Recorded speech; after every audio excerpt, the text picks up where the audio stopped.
Welcome to Dodgers Daily. Casey Porter here. So glad that you decided to tune in. Fans, today we have a very, very, very special guest. Young man who had the largest or the highest swinging strike percentage of any pitcher in the Dodgers affiliate, Jose Rodriguez. Man, this is a guy that is climbing the ranks very fast. Jose, thank you so much for joining. Hey, no, thank you. Thanks so much for this moment, Casey. Yeah, so first of all, your English is fantastic. We were talking off the air, and I asked you, hey, how many years have you been trying to learn English? And I guess you went to a bilingual school as a kid, right? Yeah, that's right. I thank God and my parents for giving me that opportunity, having a good education. And I mean, being able to speak English has opened a lot of doors for me in these last years. Yeah, so you had a 3.38 ERA last year, a whip of 116. Talk about the year you had and the momentum you built. I never imagined having a year like this, but it was awesome because I've always been a reliever before, and this year, the Dodgers wanted me to do this transition to the starting role, and I maybe didn't have a lot of starts, but all my outings were in that kind of role, and having being a piggyback or a start sometimes and getting bulk innings. And I mean, it was awesome. I love pitching like this. It's been a great opportunity.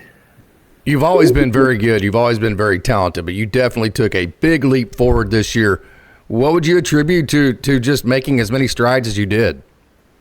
I think I've always had a good strike percentage and strikeout to walk rate ratio, and I think since I proved that in the last years, that's why they took the decision to put me in this role. So the swinging strike percentage, the swing and miss that you have on the mound, what do you attribute to that? I mean, is it a mentality? Is it an execution piece? Is it a new pitch that you brought in, or what is this? What would you attribute to it? I think it's a mix of all of that.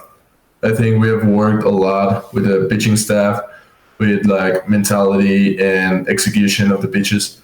But something that stands out for me, at least, is the deception on my mechanics and how far I release the ball. I have a pretty good extension, and also since last year I started adding a lot more pitches. I used to throw back in 2022. I used to throw just fastball and slider, and since then I've been adding changeup, curveball, cutter, sinker. So that also plays. Yeah. So you mentioned you have a sinker, your two seam there, and a four seam. Can you tell us what your hit and sit velos were last year? For the four seam, I topped to 97, and I've been sitting 92 to 95. Also, getting used to the starting role, it has also made me be a little bit down in my average, but we're working on that for the next years. Yeah. And for the two seam, it sits around 92 to 93, but I've topped it at 95. Yeah, you know how much movement that two seam has? Is it quite a bit? It doesn't have that much of movement. Either my four seam and my two seam don't have that much of movement. My four seam is around 14 to 15 vertical up to 17 the most. Yeah. But around 8 to 10 horizontal. Yeah. And for my two seam is backwards. So around 8 to 10 vertical and up to 15, 16 in horizontal. Any clue what your spin rates are on your four seam? Around 2,300. Nice. Up to 2,400. Yeah. Yeah. Very nice. Very nice. That's kind of that 2,300 is kind of that range where you can throw either the two seam or the four seam. So is this a situation to where you're trying to add spin rate as you go, or are you trying to add velo? And if you are, what things are you doing to try to add that velo? Well, right now I'm using this offseason to add a little bit more velo, mostly trying to raise my floor instead of raising the ceiling. So if I'm able to be next year sitting 94 to 96, maybe I'll be able also to be topping at 98 or 99. So that's what I'm working on right now. Right now I'm doing a lot more mobility, working on some specific stuff in my mechanics, like trying to use more my spine or my back. And I like how it's going. Yeah. You mentioned raising your floor versus raising your ceiling, because obviously with the highest swinging strike percentage of any pitcher in the Dodgers affiliated system, your ceiling is obviously incredibly high. So can you explain to fans what you mean by raising the floor there? Oh, well, yeah, like I mentioned before, this year I've been averaging between 92 to 95. So I've been right now I'm trying to raise that and be like around 94 to 96 and maintain that during my whole outing instead of dropping a little bit, like dropping velo with the innings. So that'll be like a great change for next year. Yeah. So your four seam and two seam have always been great pitches. Your slider really took on a whole different life this last year. But tell us how you use your four seam and your two seam and how you set hitters up with it.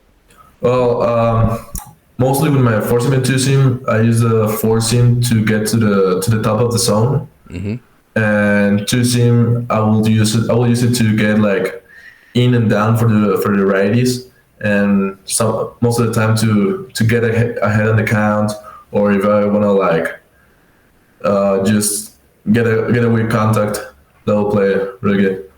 So your slider was definitely your strikeout pitch. I mean, you upped your usage of your slider quite a bit last year. There was times to where you're throwing your slider as much or more than your fastball, right? So talk about that slider pitch and how it got so good last year.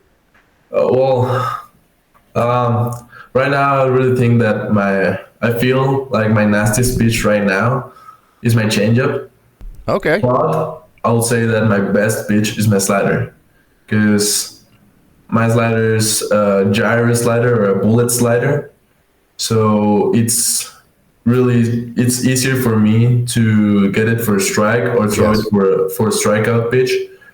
And since it's at the release, it looks a lot like my fastball. It will play it. That's why it gets so much swing miss. So Dave, I was talking to him the other day, Dave Anderson, DA, your pitching coach there at Great Lakes. He was talking about that gyro bullet slider, and he was calling it a bridge. So it's like the bridge between the straight fastball and then like the dirty breaking curveball and changeups that has a little bit of movement, but it can also be thrown as a strike. Is that how you see that slider pitch? Yeah. For me, like I feel like with that kind of slider, I can be way more aggressive than with other pitches. Yeah, absolutely. So your changeup, you mentioned that's a dirty pitch, meaning, hey, it has great metrics. It tumbles. On the TrackMan, it looks great. It lights up the TrackMan, right? But it's also a harder pitch to land for a strike than maybe your slider, so it's not always as effective, even though it's dirtier. And then also you have the big curveball too. So can you take us through how you use your changeup and curveball? Well, changeup. Actually, this year was the year that it changed the most, because I used to throw it like kind of flat, and I started doing some changes in my grips, and I now throw like what they call it kick change, and it took more horizontal movement. It dropped a lot more, and it's been like this year it played really well also, mostly against lefties. Still against righties has been kind of a little bit harder for me, but the times I get into the zone or it's a good pitch, it will also play well. And well, my curveball, it's been like the pitch I'm struggling a little bit more. I didn't throw it that much this year, and I'm working on that this offseason to add it more during the games and expand my arsenal. So would the curveball be more of a strikeout pitch, or would it be more like a steal a strike pitch? Well, this year, the times I use it the most for strikeout. Yeah. But I'm working on to use it next year more as a first pitch strike, something like that, so I can like change the sides of the batter more. Yeah. Nice. So what pitches do you tend to tunnel together? I tell a lot my slider and my sinker or my two seam for the righties, or by the end of the season when I added the cutter, I started using the cutter a lot for lefties and then changeups, and it played really well. I like how it worked. And just like also when I'm able to land good curveballs during the game, I'm able also to work a lot more with my four seam. So yeah, kind of like that. Four seam, two seam, and you said you have a slider that's like a gyro bullet slider. So do you have that bullet type slider and a cutter both? Yeah. Oh wow. What's the difference between those two, I guess? Well, when I add the cutter, I mean, it has like 4 to 5 miles difference.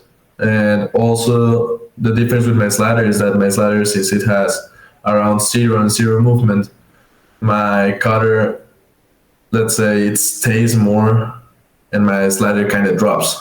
Okay.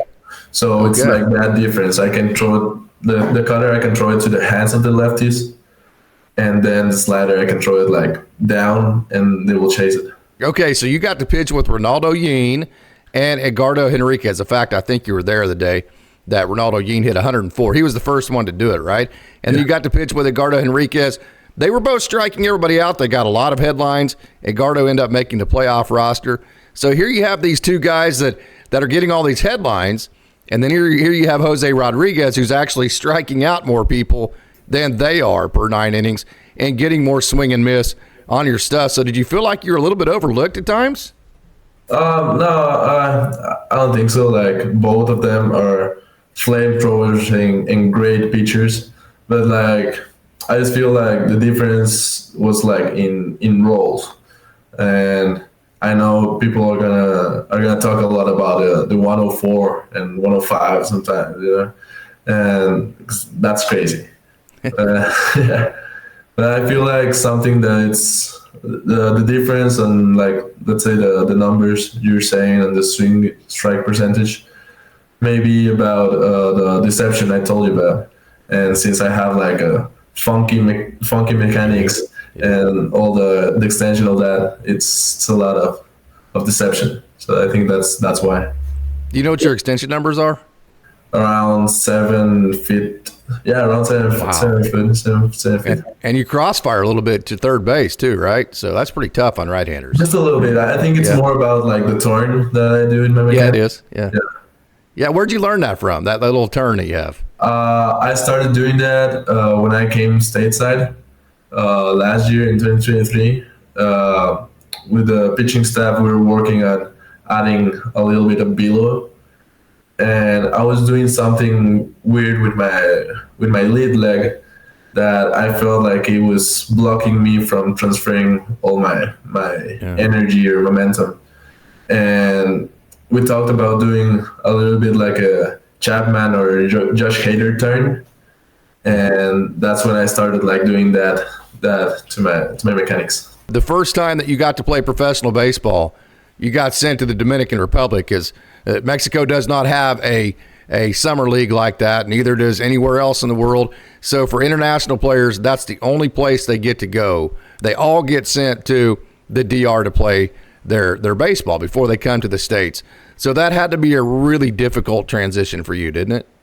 Well, actually, here in Mexico, we have something, in the past few years, it has been a little bit harder for Mexican League to do that. But before the pandemic and before I signed, what they used to do, like, we first signed with a Mexican team. Okay.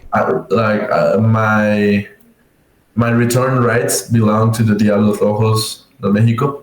Oh, really? I didn't know that. Oh, yeah. Very cool. So very cool. When I was 16, I signed with the Diablos. Huh. And we had an academy in the city of Monterrey, where all the teams send their players to that academy, and we played against each other, like the Dominican Summer League, let's say.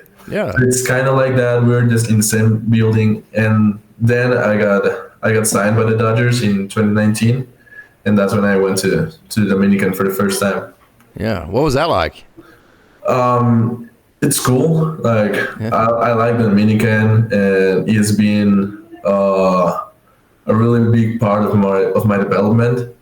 But I've been also in the hard spots over there. And then you made your transition stateside in 2023.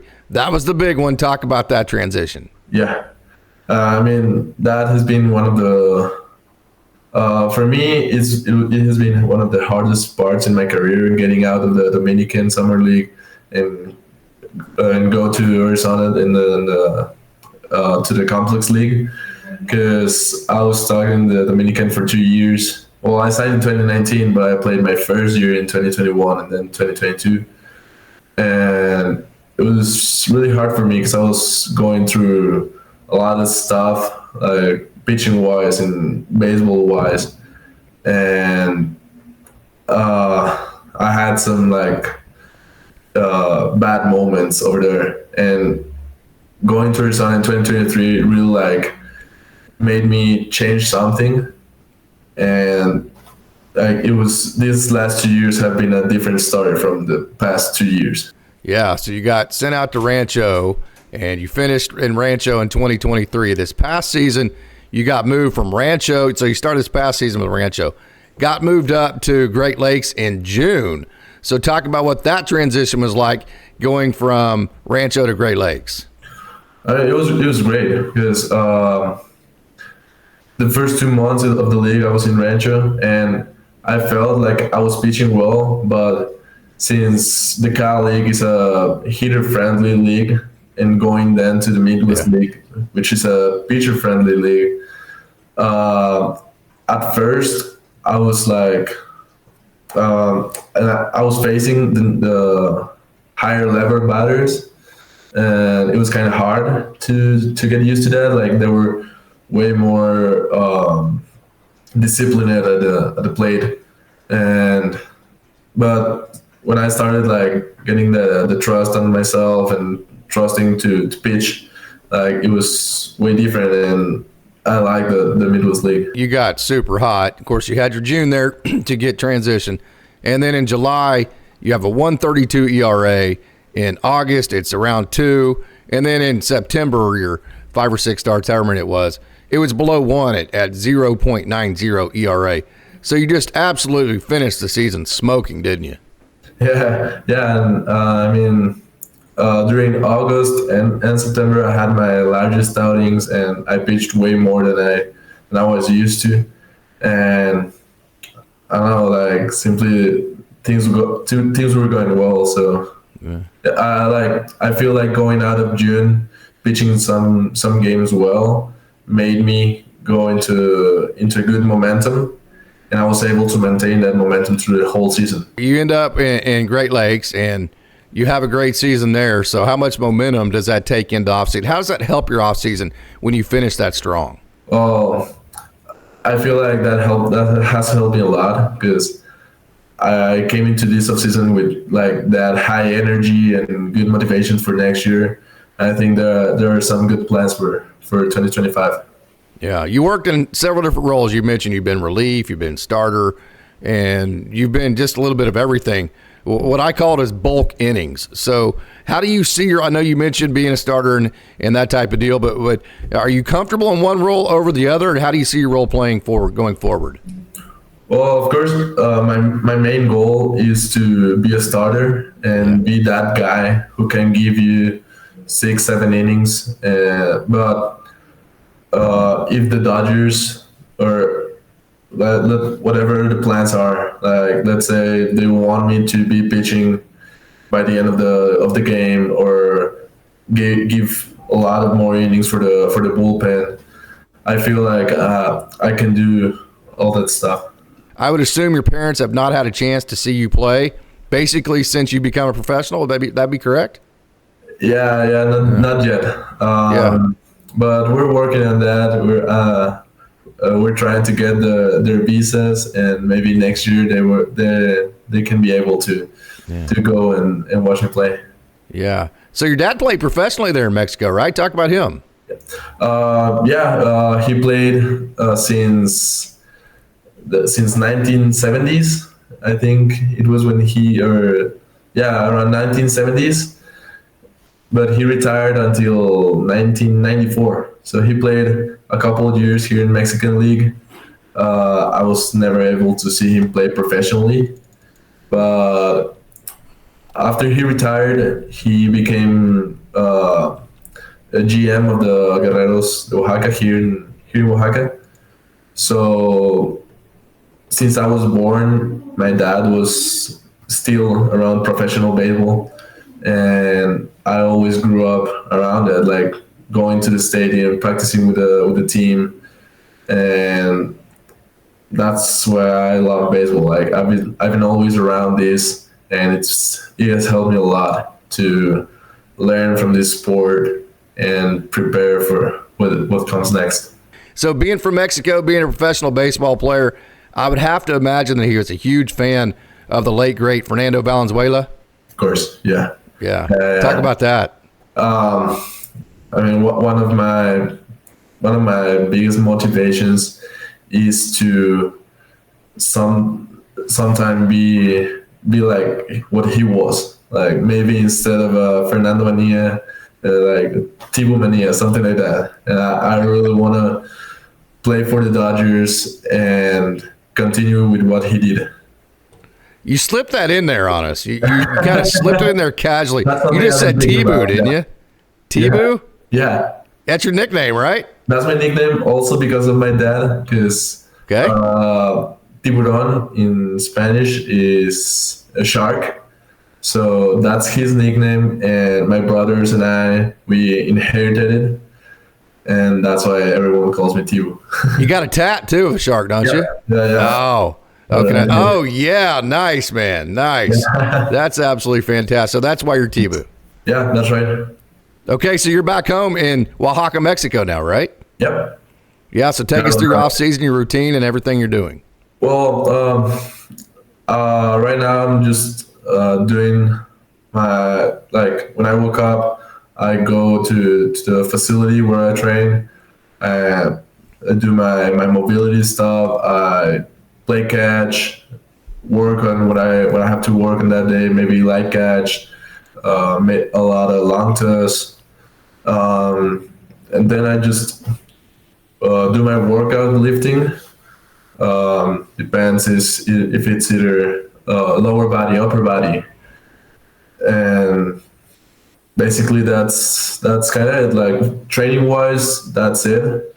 I'm just gonna start bullpens maybe this month, but body's feeling well, and the rest of the day just hang with my family, maybe sometimes my friends. So it's been good. What things do you think you're doing well enough right now to be a consistent major leaguer?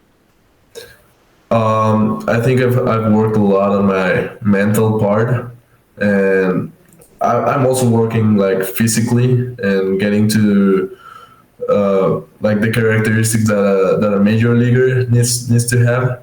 But something that I feel and I really think that is going to be a game changer is if I prepare mentally as a big leaguer.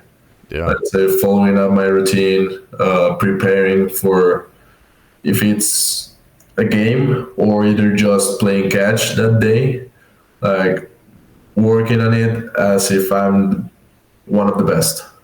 What things do you think you need to work on the most to be a consistent major leaguer? Right now, I feel like the physical part. That's something I need to be a big leaguer. So I'm trying to still develop my body to be like a big leaguer, and then comes the mental part. Okay, man, that's all the business I got for you. Ready to answer some fun questions? All right, yeah. Okay, good. Hey, we mentioned that your dad, he was a professional baseball player up until 94, you said there. in Mexico. So obviously he gave you a lot of great advice as far as life goes, but baseball definitely, especially. So what's the best piece of advice he's ever given you? I would say always trust myself, and mostly since I've struggled a lot with my trust on myself.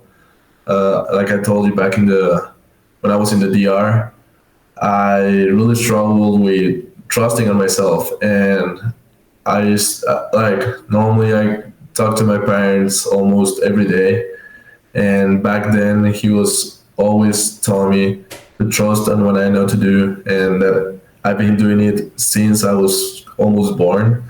So just keep trusting that, and work will pay off. Yeah, you mentioned the first time that you left home was to go to the DR, then you came stateside. What was the one moment where you just felt so homesick you weren't quite sure you were going to make it? Yeah, like the exact same moment I was telling you. I used to have the gyps in the DR. Yeah. And there were sometimes I didn't believe on that I was able to throw a single baseball. Yeah. And I started thinking about that I wasn't good enough, and that this wasn't for me. But I think that also has been one of the best things that has ever happened to me in my career, because after I was able to get over that, things started to change drastically. Yeah. So who has the better food, back home or here in the States? Oh, here at home. Oh. I started the Mexican food, and here in Oaxaca we have some good things. Yeah, absolutely awesome. Especially if it's a home cooked meal, right? Yeah, of course. Yeah, absolutely. Okay, so what is your best memory that you can remember of baseball back home whenever you played as a kid? Well, maybe I would say going to the road trips with my dad. Yeah. Since he was a GM, he during the summers he would take me to the road trips with the team. Cool. And they were really cool experiences, because I was in the hotel with him, and then I went to the stadium and train with the team, a whole uniform, stay in the dugout with the team, and it was awesome. Do you have any one person that you remember as a kid just seemed bigger than life to you? A fun fact I have about that: there was a pitcher that used to play with the Guerreros here in Oaxaca, and when I got to the DR for the first time, I say hi to a pitching coach, and he told me, "My name is Roberto Giron. I'm one of the pitching staff." And I told him I was from Mexico. And he told me, "Oh yeah, from where?" From Oaxaca. "Oh, I used to play over there." I was like, "Wait, can you repeat your name, please?" And now I remembered who he was, and he remembered me playing going into the BP and just shagging. As a kid? Yeah. Oh, wow. Yeah. Wow. He used to be the 8th inning pitcher, and he was great. Wow. Yeah. So what's your best memory? That might be your best memory of professional baseball, but what's the best memory you have so far playing professionally baseball in the States? There were a couple of great outings. One I had in Rancho, where I had in a whole week I had 2 outings. I struck out about 19 batters, and it was a great week. And also my last outing of the season, where I threw 6 no-hit, and both great memories of this season. So you go to Mexico City, son. We said that earlier. So tell me what Mexico City's like. Well, in comparison to Oaxaca, that's a kind of small city. Mexico City is a different world, because it's humongous, and there's a lot of things to do in Mexico City. It's kind of like the New York of Mexico. So yeah. Yeah. Awesome. Jose Rodriguez, do you have any final thoughts? Any people you want to thank before we get out of here? Well, thank my family for all the support that I've had through my whole, I won't say careers, but my whole life. My girlfriends, my friends. So thanks to all of them. And also thanks to the Dodgers for all the trust they have put in me. Jose, thank you so much. This has been a great honor. I've been wanting to talk to you for a while. What a great season you had. Thank you so much for joining Dodgers Daily. Thank you very much, Casey.